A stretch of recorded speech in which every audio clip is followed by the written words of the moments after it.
నమస్తే welcome to ప్రజా ప్రతినిధి న్యూస్. బీసీ రిజర్వేషన్లు రాజ్యాంగం హక్కుగా ఇవ్వాలనేదే కాంగ్రెస్ పార్టీ లక్ష్యమని సిరిసిల్ల నియోజకవర్గ ఇన్ఛార్జ్ కేకే మహేందర్ రెడ్డి అన్నారు. రాజన్న సిరిసిల్ల జిల్లా కేంద్రంలోని కాంగ్రెస్ పార్టీ కార్యాలయంలో విలేకరుల సమావేశం ఏర్పాటు చేసి మాట్లాడారు. దేశంలోని బీజేపీ పాలిత ప్రాంతాలలో బీసీ రిజర్వేషన్లలో ముస్లింలను తొలగించారని ప్రశ్నించారు. బీసీ కులాల్లో ముస్లింలు మమేకమై ఉన్నారని, కొత్తగా చేర్చేది ఏమీ లేదన్నారు. అవసరంగా రాద్ధాంతం చేయడం సరికాదని అన్నారు. ఈ కార్యక్రమంలో కాంగ్రెస్ పార్టీ పట్న అధ్యక్షుడు చొప్పదండి ప్రకాష్, వ్యవసాయ మార్కెట్ కమిటీ చైర్పర్సన్ వెలుమల స్వరూప, నాయకులు, కార్యకర్తలు పాల్గొన్నారు.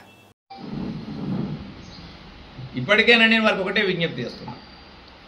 పార్టీలు ఉంటాయి కానీ అన్ని పార్టీలు ఒక బీసీ పార్టీ, బీసీలందరూ ఒక కాంగ్రెస్ పార్టీలో లేరు, బీసీలందరూ బీజేపీలో లేరు, బీసీలందరూ బీఆర్ఎస్లో లేరు. ఎలక్షన్లు వచ్చినప్పుడు అందరూ విడిపోతారు, ఎవరి రాజకీయాలు వాళ్ళకు ఉంటాయి. కానీ బీసీల సాధికారత కొరకు, రాజకీయ, ఉపాధి, విద్యా సాధికారత కొరకు ఏ బిల్లునైతే ఇక్కడ తెలంగాణలో రేవంత్ రెడ్డి గారు ప్రవేశపెట్టి ఏకగ్రీవ తీర్మానానికి మీరు మద్దతు తెలిపినరో దానికి కట్టుబడి చిత్తశుద్ధితో పనిచేయండి. చిత్తశుద్ధితో కాదు, చిత్తశుద్ధితో పనిచేయండి. మనస వాచ కర్మన మీకు బీసీల పైన ప్రేమ ఉంటే దానిపైన పట్టుబట్టండి, మీ మోడీ మెడలు వంచండి. ఈ బిల్లుకు 9th షెడ్యూల్లో చేర్చే విధంగా ఒత్తిడి తీసుకురావాలని చెప్పి బీజేపీ వారి పైన చేనేత దినోత్సవాన్ని పురస్కరించుకొని అందరికీ చేనేత దినోత్సవ శుభాకాంక్షలు తెలియజేస్తూ, ఏదైతే మా నాయకుడు రాహుల్ గాంధీ గారు భారత్ జోడో యాత్ర సందర్భంగా ఏ యొక్క అభిప్రాయాన్ని అయితే వ్యక్తం చేసి ఈ దేశంలో మా కోటా ఎంత, మా వాటా ఎంత అనే ఒక నినాదంతో పాటు భారత రాజ్యాంగాన్ని, రాజ్యాంగ స్ఫూర్తిని పరిరక్షించుకోవాల్సిన బాధ్యత భారత ప్రజలపైన ఉందని చెప్పడం జరిగింది. అదే మాదిరిగా దేశంలో కాంగ్రెస్ పార్టీ అధికారంలోకి వస్తే కోటాలు, వాటాలు నిర్దేశించడం జరుగుతుంది. ఇలా దేశంలో అధికారంలోకి రానప్పటికీ రాష్ట్రంలో 2 రాష్ట్రాల్లో ఇవాళ కర్ణాటకలో కానీ ఇలా తెలంగాణలో కానీ కాంగ్రెస్ పార్టీ అధికారంలోకి వచ్చింది. ఏదైతే మాట ఇచ్చారో కామారెడ్డి డిక్లరేషన్ ఆధారంగా బీసీలకు 42% రిజర్వేషన్ ఇస్తామని చెప్పడం జరిగిందో ఆ 42% ఇచ్చే దిశగా ఈ దేశంలో ఎవరు చేయని ఒక సాహసోపేతమైన నిర్ణయాన్ని గౌరవ ముఖ్యమంత్రి యనమల రేవంత్ రెడ్డి గారు, రాహుల్ గాంధీ గారు, ఖర్గే గారు, సోనియా గాంధీ గారు ఇచ్చిన ఆదేశానుసారం సూచన మేరకు కులగణన చేపట్టి ఇలా 42% బీసీలకు స్థానిక సంస్థల్లో కానివ్వండి, విద్యా ఉపాధిలో కానివ్వండి ఇవ్వాలన్న ఉద్దేశం కొద్దీ కులగణన చేపట్టి శాస్త్రీయ పద్ధతిలో అసెంబ్లీలో బిల్లు ఏకకంఠంతో పనిచేసింది.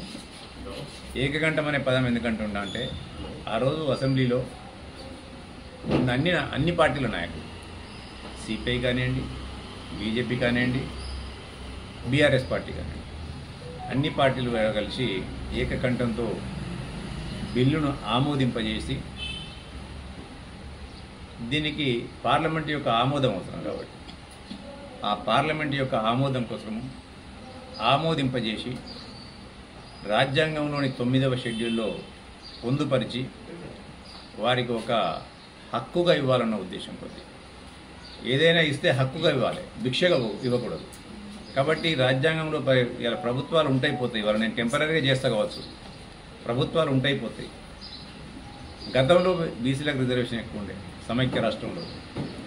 మారిన క్రమంలో బీసీల రిజర్వేషన్, ఎందుకంటే సుప్రీంకోర్టులో ఉన్న జడ్జిమెంట్ ఏదైతే సర్వోన్నత న్యాయస్థానం ఉందో 50% మించకూడదన్న సందర్భంలో దాన్ని తెలంగాణ రాష్ట్రంలో బీసీలకు రిజర్వేషన్ 23%కి పడిపోయింది. ఎందుకంటే ఎస్సీ, ఎస్టీ ఇవన్నీ తీసేసిన తర్వాత బీసీలకు 23%కి కుదించబడ్డది. అటువంటి పరిస్థితి మళ్ళీ ఎదురుకాకూడదని చెప్పి భారత రాజ్యాంగంలోని 9వ షెడ్యూల్లో ఇంక్లూడ్ చేయాలని చెప్పి కేంద్ర ప్రభుత్వానికి పంపడం జరిగింది. కేంద్ర ప్రభుత్వం ఇక్కడ రాష్ట్రంలో ఉన్నప్పుడేమో బీజేపీ అసెంబ్లీలో ఆమోదం తెలిపింది, బీఆర్ఎస్ ఆమోదం తెలిపింది.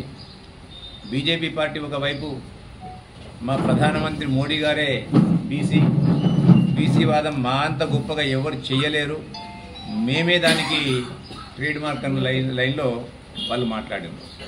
కానీ ఎప్పుడైతే బీసీ బిల్ అనే బంతి పోయి వాళ్ళ కోర్టులో ఉండదో ఇప్పుడు వాళ్ళ నిజస్వరూపాలు, వికృత రూపాలు, వికృత చేష్టలు ఇలా బట్టబలవుతున్నాయి. అలా కొండీలు మొదలుపెట్టిండ్రు.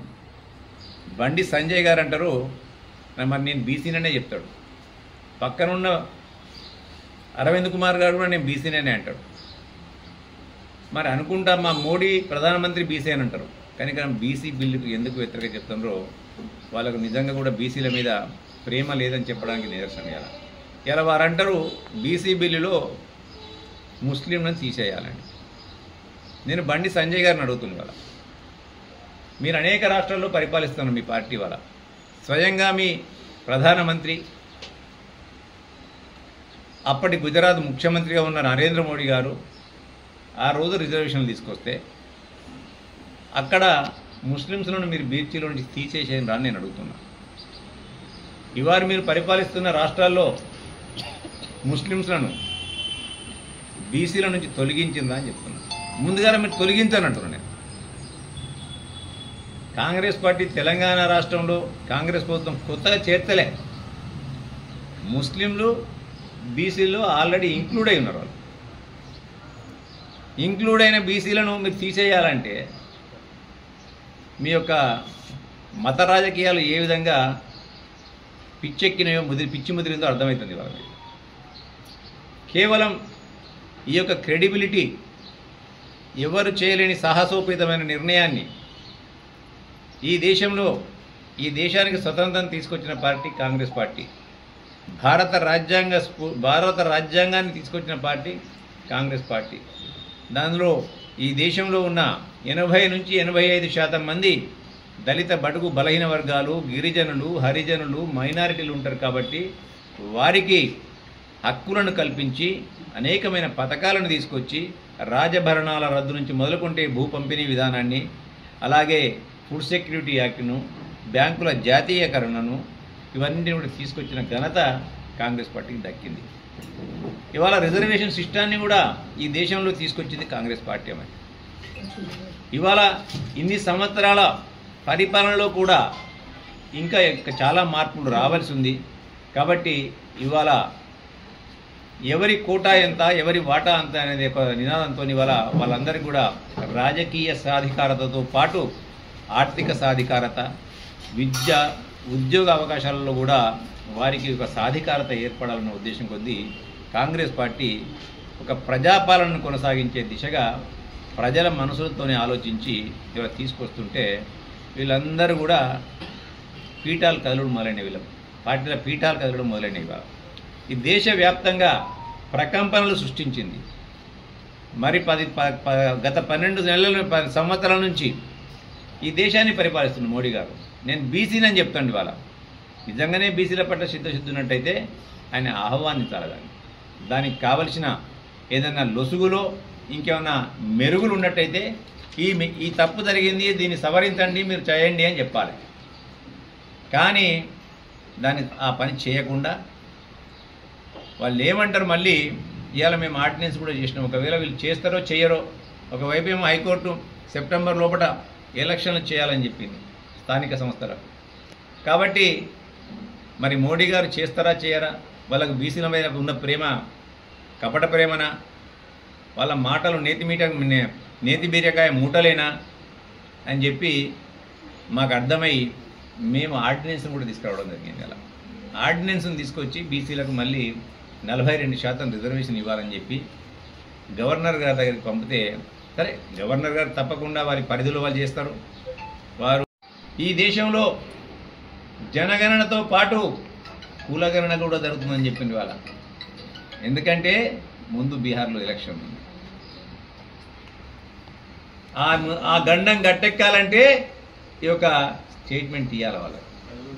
మేము చేసింది తప్పైనట్టయితే, కాంగ్రెస్ పార్టీ రాష్ట్రంలో చేసింది తప్పైనట్టయితే మరి మీరు ఎందుకు స్టేట్మెంట్ ఇచ్చిందని అడుగుతున్నారు? మీకు ప్రకంపనలు పుట్టకపోయినట్టయితే, మీ పీఠాలు కదలకపోయినట్టయితే మీరు ఎందుకు ఆ స్టేట్మెంట్ ఇచ్చిందని అడుగుతున్నారు?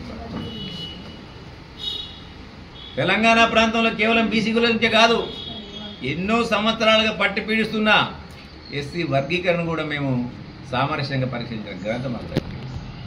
ఇలా మేము సమస్యను పరిహరిస్తే ఇలా వాళ్ళు తీసుకెళ్లి దండలు కప్పుకుంటారు. ఇలా అయినా మేము బాధపడం, మేము దాని గురించి బాధపడలేదు. ఇవాళ సమస్య పరిష్కారమైంది, సామరస్యంగా పరిష్కారమైంది.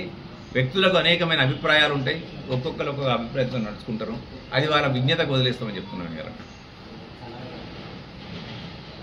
ఇటువంటి ద్వంద్వనీతితోని, రెండు నాలుకల ధోరణితోని ఇవాళ ఈ రాష్ట్రంలో బీసీల పైన కపట ప్రేమ కురుస్తున్న పార్టీలు ఇవ్వయా అంటే ఇద్దరు చీకటి మిత్రులు, ఒకటి బీఆర్ఎస్, ఒకటి బీజేపీ. ఇవాళ నిజంగానే మీకు చిత్తశుద్ధి ఉన్నట్టయితే బీఆర్ఎస్ వల్ల నేను అడుగుతున్నా, ఆ రోజు 12% రిజర్వేషన్ మేము ఇస్తాం ముస్లింలకు ఇస్తామని మీరు అన్నది వాస్తవం కాదా? మరి ఇలా మేము చేసింది ఏంది కదా, ముస్లింస్ మేము కొత్తగా చేసింది ఏం లేదా, ముస్లింలు బీసీబీలో ఉన్నారు అంతే కదా. కేవలం మీ అవినీతి అక్రమాల నుండి తప్పించుకోవడానికి కేంద్ర ప్రభుత్వం చేతిలో ఏ వ్యవస్థలు అయితే ఉన్నాయో ఆ వ్యవస్థలను ఉపయోగించి మిమ్మల్ని బయటపడేయాలన్న ఉద్దేశం కొద్దీ ఇవాళ మీరు చీకటి మిత్రులుగా వ్యవహరిస్తున్నారు. ఇది నేను అనట్లే. ఇవాళ మీ బతుకేంది రాజకీయంగా, మీరేంది అని చెప్పి ఇవాళ సీఎం రమేష్ గారు చెప్పారు. సిరిసిల్లోని గెలిపోయిందని కూడా ఆయనే చెప్పిండు. ఆయన కాళ్ళు ఎట్లా పట్టుకున్నామని కూడా ఆయనే చెప్పిండు. ఆ రోజు టీడీపీ పార్టీ అభ్యర్థిని ఉపసంహరించడానికి నువ్వు నా దగ్గరికి రాలేదా అని చెప్పకనే చెప్పిండు ఆయన. ఇవాళ ఢిల్లీకి వచ్చి ఈ అవినీతి అక్రమ కేసుల నుంచి మనం బయటపడేస్తే మేము బీజేపీలో విలీనం చేయడానికి సిద్ధమని చెప్పినాం, కావాలంటే రా, ఎక్కడికి వస్తావు రా, నేను చెప్తాను కూడా ఆయన సవాల్ చేసాను. కానీ వాళ్ళు నువ్వు ముఖం ఎందుకు చాటేసినావు? ఇవాళ నువ్వు పోయింది వాస్తవం అన్నట్టే కదా, కానట్టయితే నువ్వు ఖండించాలి కదా. ఆయన సీసీ ఫుటేజ్తో సహా పట్టుకొస్తా అన్నాడు. వాడికి ఎక్కడ సమాధానం లేదు. నేను ఇప్పటికైనా వారికి ఒకటే విజ్ఞప్తి చేస్తున్నా, మన పక్క రాష్ట్రం అంటే ఇప్పుడు ఆంధ్రప్రదేశ్ అయింది పక్క రాష్ట్రం. ఇప్పుడు అంతకుముందు మనకు తమిళనాడు ఉండేది, ఇటు పక్క కర్ణాటక, అటు పక్క తమిళనాడు ఉండేది. ఆ తమిళనాడులో బీసీల ఇప్పుడు రిజర్వేషన్ అక్కడ 56% పైన ఉంది. కారణం ఆ రోజు దివంగత ముఖ్యమంత్రి జయలలిత గారు కొట్లాడింది, అసెంబ్లీలో తీర్మానం చేస్తే కాంగ్రెస్ పార్టీ పెద్దలు పివి నరసింహారావు గారు పార్లమెంట్లో దాన్ని ఆమోదింపజేసి 9th షెడ్యూల్లో చేసిన ఘనత కాంగ్రెస్ పార్టీ. ఆ రాష్ట్రాల యొక్క ఆవశ్యకతను బట్టి, అవసరాన్ని బట్టి, వారి యొక్క జనాభా ప్రాతిపదికను బట్టి ప్రభుత్వాలు నిర్ణయం తీసుకుంటే దాన్ని గౌరవించాల్సిన బాధ్యత ఒక ఫెడరల్ రాజ్యాంగంలో కేంద్ర ప్రభుత్వం యొక్క బాధ్యత. అది ఆ బాధ్యతను విస్మరిస్తుంది వాళ్ళకి. బాధ్యత వారిపైన ఉన్నది, కానీ ఇంతవరకు దాని మీద కూడా ఉలుకు పలుకు లేదు. అందుకే ఇవాళ ఢిల్లీ బాట బట్టి ఇచ్చిన మాట కట్టుబడి మా పార్టీయే కాకుండా ప్రభుత్వం తరఫున కూడా అందరం వెళ్ళి ఢిల్లీలో గల్లీలో మనం చేసిన పని ఇక ఢిల్లీలో కూడా మన గొంతు వినిపించాలని చెప్పి ఇలా పార్లమెంటు ముంగట జంతర్ మందర్ దగ్గర బీసీ సోదరులతో పాటు ప్రభుత్వ పెద్దలు కూడా అందరు వెళ్ళి ధర్నా చేశారు. ఆ ధర్నాకు దేశంలోని పార్టీలు చాలా వరకు మద్దతు తెలిపినాయి. కానీ ఈ రాష్ట్రంలో ఉన్న బీసీలమని బీసీల కొరకు మేమే కొట్లాడే హక్కు ఉందని చెప్పిన బండి సంజయ్ గారు కానివ్వండి, అరవింద్ కుమార్ గారు కానివ్వండి, బీజేపీ ఎంపీలు కానివ్వండి, బీజేపీ ఎమ్మెల్యేలు కానివ్వండి, ఇక్కడ బీజేపీ పార్టీ చీకటి మిత్రులైన బీఆర్ఎస్ పార్టీ నాయకులు కానివ్వండి, వాళ్ళకి ఇంకిద్దరు ముగ్గురు రాజ్యసభలో ఎంపీలు ఉన్నారు, వారి అడ్రస్ లేదు. ఇలా వాళ్ళు ఏమంటారు, మీదికి అఖిలపక్షాన్ని పిలువని ఉండండి. అఖిలపక్షాన్ని పిలవాల్సిన అవసరం లేదు అక్కడ. ఎందుకంటే మీరు అసెంబ్లీలో మీరందరూ కూడా ఏకగ్రీవ తీర్మానంతో ఆమోదమైంది. మీకు బీసీలమైన ప్రేమ నిజంగానే ఉన్నట్టయితే మీరే అడగనుండి మేము కూడా వస్తామని చెప్పి ధర్నాలో పాల్గొని ఉంటుంది, పిలవకుండా మేము తప్పైతుంటాం అప్పుడు. కానీ అటువంటివి లేకుండా కేవలం ఒక నెపంతోని అలా వాళ్ళు దాన్ని తప్పించుకునే ఉపాయం చేసి నిజంగానే బీసీలకు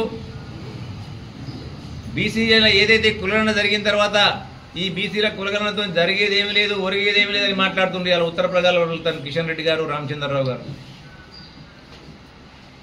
ఇంత రాద్ధాంతం జరుగుతుంటే బీజేపీ పార్టీ ఏం చేసిందే, రాష్ట్ర అధ్యక్షుడిని బీసీలకు కాకుండా ఓసీకి ఇచ్చింది. అది వాళ్ళ పార్టీ ఇష్టం, నేను కాదని నేను అంటలేను. ఈ రాష్ట్రంలో ఇది జరుగుతుండగా మళ్ళీ మా మీద అవాకులు చెవాకులు పేలుకుంటూ ఇలా రామచంద్రరావు గారు మాట్లాడతారు. పార్టీ పరంగా మాట్లాడొచ్చు, నేను కాదని నేను అంటలేను. కానీ మాట్లాడే ముందు ఆత్మ పరిశీలన చేసుకోవాలని చెప్పి నేను వారికి విజ్ఞప్తి చేస్తున్నాను. బీజేపీ అధ్యక్షుల వారికి కానీ, రాష్ట్ర అధ్యక్షుల వారికి కానీ, కేంద్ర మంత్రి వాడు కిషన్ రెడ్డి గారికి కానివ్వండి, మోడీని వాళ్ళు కేవలం సంతృప్తి పరచడం కొరకు ఈ మాటలు మాట్లాడుతున్నారు. ఒక మనువాద రాజ్యాంగాన్ని తీసుకురావడం కొరకు ఈ దేశంలో వాళ్ళు ప్రయత్నం చేసిన ఎలక్షన్లప్పుడు అబ్కీ బార్ 400 పార్ అని.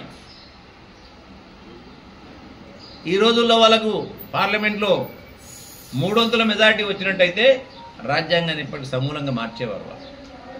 అందుకే రాహుల్ గాంధీ గారు కన్యాకుమారి నుంచి కశ్మీర్ వరకు భారత్ జోడో యాత్రలో నఫరత్ చోడో మొహబ్బత్ కా దుకాన్ ఖోలో అని చెప్పి నినాదంతో ఏదైతే ఒక పాదయాత్ర చేసిండో అప్పుడే ఈ దేశ ప్రజలను రాజ్యాంగ పరిరక్షణ బాధ్యత మన పైన ఉంది.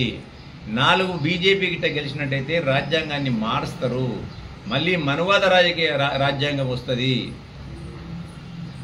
అని చెప్పినందుకు ప్రజలందరూ కూడా జాగరూకతతో వ్యవహరించి సావు తప్పి కన్నులుట్టబోయినట్టు 200 పైసల సీట్లు ఇచ్చింది. అప్పటికైనా బుద్ధి రావాల వాళ్ళకు. దాని నుంచి కూడా గుణపాఠాలు నేర్చుకోలే. పాత వాటితో అంతకుముందు ఎలక్షన్లో జరిగిన వాటితో కూడా గుణపాఠాలు నేర్చుకోలే వాళ్ళు. నల్ల చట్టాలను తీసుకొచ్చి భారతదేశ రైతులపైన రుద్దపోతుంటే అంత పెద్ద గొడవలు జరిగినా కానీ ఇవాళ వాళ్ళ నుంచి గుణపాఠాలు నేర్చుకోకుండా మళ్ళీ ఇవాళ బీసీ బిల్లుకు వ్యతిరేకంగా మాట్లాడుతున్నారు వాళ్ళు. వీళ్ళు నిజంగానే బీసీ బిల్లుతోని మీకు ప్రకంపనలు చాలగాకపోతే ఎందుకు స్టేట్మెంట్ ఇచ్చిందని అడుగుతున్నారు మోడీ గారు.